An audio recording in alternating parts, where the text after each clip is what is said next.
ଅତିବୃନ୍ଦ ଏବଂ ଏଠାରେ ଉପସ୍ଥିତ ଥିବା ମୋର ବନ୍ଧୁର ପ୍ରତିଯୋଗୀଗଣ, ଆଜିର ଏହି ବକ୍ତୃତା ପ୍ରତିଯୋଗିତାରେ ଏକ ଚମତ୍କାର ବିଷୟ ଆଜିର ସମାଜରେ ନାରୀ ଶିକ୍ଷାର ଆବଶ୍ୟକତା ଉପରେ ମୋତେ କିଛି କହିବାର ସୁଯୋଗ ମିଳିଥିବାରୁ ମୁଁ ନିଜକୁ ଗର୍ବ ମନେ କରୁଅଛି।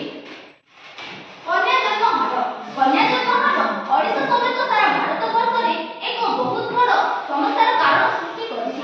ସର୍ବଭାରତୀୟ ସ୍ତରରେ 1000 ପୁରୁଷଙ୍କ ସଂଖ୍ୟା ତୁଳନାରେ ମହିଳାଙ୍କ ସଂଖ୍ୟା ହେଉଛି 947, କିନ୍ତୁ ଏହା ଆମ ଓଡ଼ିଶାରେ 941।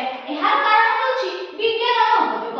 ବିଜ୍ଞାନର ଉପଯୋଗ ଆମ ପାଇଁ ବରଦାନ ସଦୃଶ ହେଲେ ମଧ୍ୟ କେତେକ କ୍ଷେତ୍ରରେ ତାହା ଆମ ପାଇଁ ଅଭିଶାପ ତୁଲ୍ୟ ଅଟେ, କାରଣ ସୋନୋଗ୍ରାଫି ଏବଂ ଅଲ୍ଟ୍ରାସାଉଣ୍ଡ ମେସିନମାନଙ୍କ ଦ୍ୱାରା କେତେକ ଲୋକ ଅଛନ୍ତି ଯେଉଁମାନେ କି ଗର୍ଭରେ ବଢୁଥିବା ଲିଙ୍ଗକୁ ଜାଣି କନ୍ୟାଭ୍ରୂଣ ହତ୍ୟାରେ ସାମିଲ ହୋଇ ଚାଲିଛନ୍ତି।